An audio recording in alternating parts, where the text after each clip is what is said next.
Bien-aimés dans le Seigneur, c'est votre humble serviteur, le pasteur Joshua Sermani. Aujourd'hui, nous allons parler sur la seconde venue.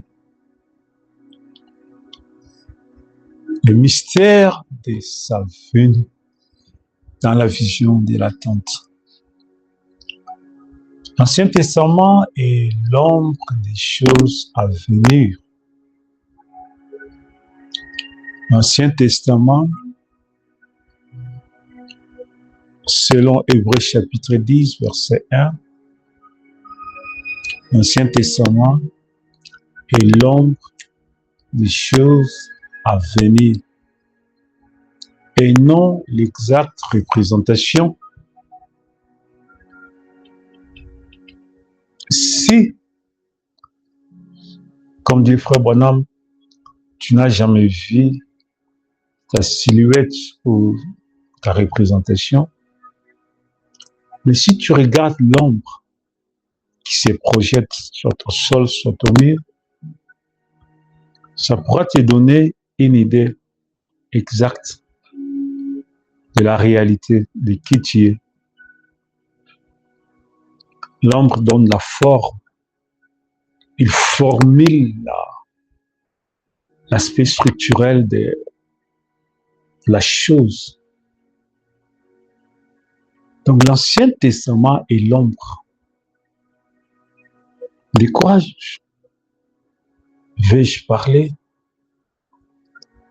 Dieu voulait révéler ce mystère avec ses pensées infinies. Dieu voulait parler, voulait se révéler. Alors, s'il devait se mettre à écrire toute sa pensée qu'il voulait étaler, même la Bible en soi, même le monde en soi ne pouvait pas avoir un livre pour écrire ça. Alors, dans sa sagesse divine, dans sa sagesse infinie, dans l'infinité de sa sagesse, Dieu a pris la décision d'écrire, d'imprimer sa pensée par des images. Parce que les scientifiques disent que l'image vaut 2000 mots.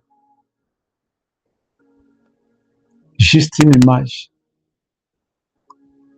peut être décrite de plusieurs façons. Alors maintenant, si c'est une image en mouvement, il devient une action. C'est encore des milliers, des millions de mots. Dieu voulait parler. Dieu voulait se révéler. Dieu voulait révéler son cœur. Dieu voulait révéler sa pensée. Mais il va écrire au travers de la vie des gens. Dieu s'est révélé au travers de la vie des gens. Voilà pourquoi ceux qui ne connaissent rien de la divinité, de la pensée de Dieu, ils critiquent l'Ancien Testament. Il a dit, mais il n'y a que des guerres, il n'y a que des ceci, cela. Ils ne savent pas qu'à travers toutes ces actions, il y a un fil, il y a un dévoilement. Il y a un langage prophétique qui part. Il y a une profondeur infinie de Dieu. Que si cette profondeur, cette action a été limitée juste par des phrases, cela ne pouvait pas révéler cette profondeur de la divinité. Parce qu'une action, je peux prendre comme David qui est allé combattre Goliath, qui l'a terrassé. Cette action peut être interprétée à plusieurs façons. Cette action peut être interprétée et inclue dans beaucoup des âges de l'Église, dans beaucoup des actions de Dieu sur la terre au travers des différents âges de l'Église. Cette action peut être interprétée de plusieurs façons. Juste l'action, David, il vient, il s'élève, il ramasse des pierres, il jette sur Goliath, Goliath tombe, il court, il prend l'épée, il coupe sa tête. Il prend l'épée même de Goliath, il coupe sa tête. Juste cette action. Le Saint-Esprit de Dieu, au travers des hommes, des prophètes, des pasteurs, peuvent faire parler cette action-là de plusieurs façons. Dans plusieurs cas, dans plusieurs issues, dans plusieurs problèmes. Ouais. Dans toute forme de problème qui pourrait surgir, l'action là peut être considérée comme étant une solution que le Saint-Esprit peut exploiter et donner la réponse aux enfants de Dieu.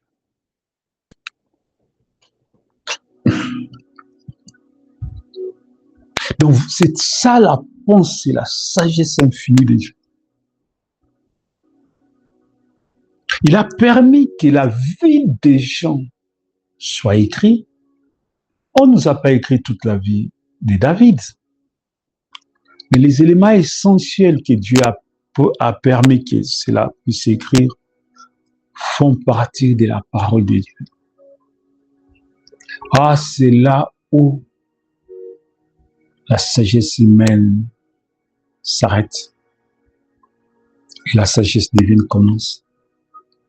C'est là où l'intellectualisme humain s'explose, s'arrête, n'arrive pas à saisir. D'autres gens, Dieu a utilisé un langage métaphoristique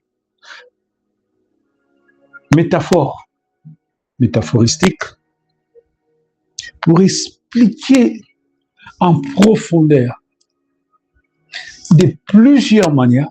Ça veut dire qu'une seule action peut interpréter de plusieurs manières. Peuvent être interprétées de plusieurs manières, peuvent interpréter beaucoup de choses durant les âges.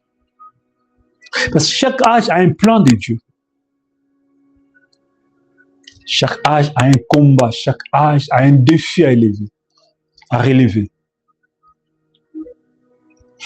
Et les défis à relever durant les âges sont différents l'une de l'autre. Dans sa structure, dans sa forme structurelle. Mais tous ont le même objectif d'étouffer, d'anéantir le royaume de Satan. Parce que le diable qui est un dragon, il change, il se métamorphose. Il change de forme. Mais le langage de Dieu, qui est le langage métaphoristique, comme c'est dont je viens de parler de David et Goliath, c'est le langage, cette action peut être utilisée par le Saint-Esprit pour dévoiler les plans du diable et contre-attaquer et anéantir les plans du diable dans un âge bien précis. Voilà la sagesse infinie de Dieu. Quand nous lisons l'Ancien Testament, on parle de la vie des gens. On parle de quelqu'un d'Abraham qui a fait telle chose, qui a fait telle chose. Mais tout cela reflète la pensée profonde de Dieu. Tout cela reflète l'infinité de la pensée de Dieu. Ce sont des actes prophétiques. Ce sont des actes prophétiques, parce que la Bible dit ce qui est, ce qui était, c'est ce qui sera. Si vous voyez quelque chose arriver sur la terre, sache que cette chose-là a déjà existé. Et Dieu s'est servi de ses actions pour nous parler. Ces actions secouent l'arbre de la divinité et il nous fait tomber des fruits. Et les prophètes de Dieu de chaque âge interprètent chaque fruit. Quand il amène les fruits, nous goûtons avec un goût différent d'un âge à l'autre. Mais les tout avec les mêmes vitamines, la vie éternelle. Donc la Bible est un mystère. Tu n'as pas besoin de faire la technologie pour comprendre ce mystère. Tu n'as pas besoin de la théologie pour comprendre ce mystère. Tu n'as pas besoin de l'intellectualisme humain pour comprendre ce mystère. Il faut la théologie de Dieu. Il faut la christologie. Pas l'étude de Christ selon les humains, non. Il faut l'espace que le mot Christ veut dire ouais. Ouais, c'est l'onction. Il faut l'onction du Saint-Esprit vienne vous dévoiler le secret caché derrière. Parce que la même histoire peut être interprétée de plusieurs façons, peut résoudre plusieurs problèmes, les mêmes. C'est une histoire. C'est un langage de Dieu à multidimensionnel. Ça veut dire, ça change de dimension selon l'onction de l'âge, selon l'onction de Dieu dans un âge précis. Ça prend une autre coloration. C'est un langage. Oh, la Bible, c'est les livres mystères. Je dirais même c'est les mystères des mystères. Ce n'est pas l'intellectualisme. Ce n'est pas d'être docteur en philosophie, d'être docteur en théologie. Que tu vois, j'ai vu des gens, j'ai vu pas mal de gens. Ils ont fait des théologies, ils ont fini, mais rien n'a changé. Est-ce que ça a apporté un impact dans son ministère? Absolument rien. Parce que le ministère, c'est l'onction. Le ministère, c'est la personne du Saint-Esprit, l'ange de l'Éternel qui vous accompagne. Et c'est lui qui révèle la parole. On croyait que parce qu'il a fait la théologie, oh, l'Église va exploser, mais ça n'a rien changé. Le ministère, ce n'est pas ça, ce n'est pas l'intellectualisme, ce n'est pas les études, l'accumulation des histoires que tu as accumulées par les hommes. Les études faites par les hommes, ce n'est pas ça.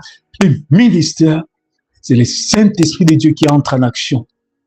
C'est quand l'ange de l'Éternel entre en action. Voilà les ministères qui commencent. C'est lui qui parle. Il révèle les dimensions, même les théologiens viendront s'asseoir pour apprendre auprès des autres. Un ministère de Dieu, un oint de Dieu, un prophète de Dieu, quand il se met à parler, même les docteurs en théologie viendront s'asseoir et commencer à prendre des nouveaux mots. L'explication des mots. Ils diront non, mais je n'ai jamais su ça comme cela. Je n'ai jamais appris cela comme ça. Je n'ai jamais compris ça de cette façon-là. Parce que c'est la chose de Dieu. Parce que c'est le livre de Dieu, c'est la pensée de Dieu. Il faut que le Saint-Esprit de Dieu vienne te révéler. Viens parler. Et quand le Saint-Esprit parle, oh, c'est la divinité. Tous les docteurs viennent. Tous les professeurs agrégés, les professeurs, ils viendront s'asseoir pour apprendre auprès de l'homme de Dieu. C'est ce que Dieu a fait, c'est ce que Dieu fait, c'est ce que Dieu fera. Quand un ministère va entrer en action, vous allez voir les docteurs, les professeurs de l'université, les hommes hyper intelligents. Ils viendront s'asseoir pour apprendre au pied des Gamaliel. viendront apprendre. Pourquoi? Parce que quand Dieu parle, aucune sagesse humaine ne peut vous faire face. Comme Jésus a dit, je vous donnerai de la sagesse que personne ne pourra vous confondre. Que personne ne pourra vous faire face. Pourquoi? Parce que c'est Dieu qui utilise la bouche de l'homme pour parler. Donc la Bible, je parle de la Bible, c'est l'infinité de Dieu. C'est Dieu qui parle.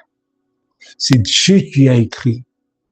Il faut la sagesse divine. Il faut l'inspiration de Dieu. Vous savez, actuellement, nous avons des gens qui prêchent parce qu'ils ont écouté pas mal de prédicateurs qui ont parlé, prêché sur ça. Ils peuvent rassembler tout ça et puis commencer à parler. Mais en réalité, en soi, ce ne sont même pas des prédicateurs qui ramassent ceci à gauche, à droite. Ils n'ont pas un don de Dieu pour prêcher. Ils n'ont pas un appel de Dieu pour prêcher. Voilà, la Bible dit qu'il n'y ait pas beaucoup de gens parmi vous qui se mettent à enseigner, car ils seront jugés sévèrement. Voilà. Nous pouvons aller appeler les gens à venir à l'église. Mais ceux qui ont été prédestinés par Dieu pour être des pasteurs, pour réunir les gens et prêcher la sagesse de Dieu. Parce qu'il y a certaines choses que tu vas parler selon ton opinion. Avant de clôturer cette petite pensée, Frère Branham parle sur le mariage. Comment un homme de Dieu peut se marier, comment un frère peut se marier. Tu approches la sœur, tu commences la période de fréquentation. Et Frère Branham autorise les frères de poser cette question. Et la sœur a l'obligation de répondre. Est-ce que tu es vierge? Parle-moi de ton passé. Je vis un homme de Dieu, un pasteur du message. Vous savez, actuellement, même dans les milieux du message, il y a quelque chose qui est entre les gens commencent par des chantres et finissent par des pasteurs. Mon frère, si tu n'as pas un appel de Dieu, arrête, continue la musique. Parce que tu vas inoculer tes pensées qui sont comme du poison. Il y a des choses, Frère Branham dit clairement quelque chose, une pensée profonde. Il dit, quand nous prêchons les saluts, comme dans une réunion d'évangélisation, dans une campagne de guérison, de miracles d'évangélisation, il dit, nous prêchons la chose comme si tout le monde sera sauvé. Ça veut dire qu'il y a un langage de Dieu qui doit être présenté en général, qui doit être présenté en public. Mais il y a un langage aussi singulier, particulier, qui doit être présenté quand quelqu'un vient se présenter au bureau dans deux rencontres, une à une, face à face, dans des réceptions pastorales où tu reçois des gens, un couple, et là, il y a un autre langage qui doit être présenté. Mais en général, il y a une règle générale qui doit être présentée. Si tu faillis dans cela, c'est fini. La moisson, la récolte que tu auras sera fatale. La moisson que tu auras, ça sera terrible. Et j'ai trouvé que le pasteur là parlait aux sœurs, si un frère vient t'épouser, si te pose la question, si tu es vierge, chasser ces frères-là. Je me suis dit, c'est quoi? Mais tu ne sais pas ce que tu es en train de faire. Parce que chaque fois dans l'église, il y a des jeunes sœurs qui viennent, qui se conservent vierges, parce qu'ils savent que s'ils restent vierges, ils vont se marier. Il y a des sœurs qui sont venues peut-être dans les mariages, dans les messages. Des gens, ils ont déjà connu le monde. Ils comptent à la grâce de Dieu. Ils prient. Ils essayent d'être vraiment pour que Dieu leur fasse grâce de se marier. Maintenant, toi, tu veux briser ça. Tu veux briser la crainte de Dieu dans le cœur de sœur pour dire que même si je ne suis pas vierge, je vais me marier. Le pasteur a dit ça. Il y a des choses que tu ne pourras jamais les dire bibliquement. C'est parce qu'ils ne savent pas ces lois, ces principes bibliques. Il y a des choses en général, on les dit comme ça. Mais s'il arrive qu'il y a un cas particulier, ce cas particulier va aussi être traité d'une manière particulière.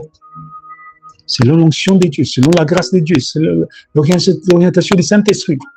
Mais en général, nous présentons la chose telle que la parole de Dieu le dit, point barre. C'est l'apôtre Paul qui le dit. Si la Vierge, parce que dans la Bible, du temps dans la Bible, dans les mondes chrétiens, les gens se marient vierges. Tu ne peux pas briser ça. Parce que là, tu veux maintenant moderniser les messages. Parce que ceux qui parlent, ils parlent en fonction de ces temps-ci, où les jeunes sœurs, même qui sont nées dans des foyers chrétiens, se laissent emporter par des réseaux sociaux et se retrouvent déviergés.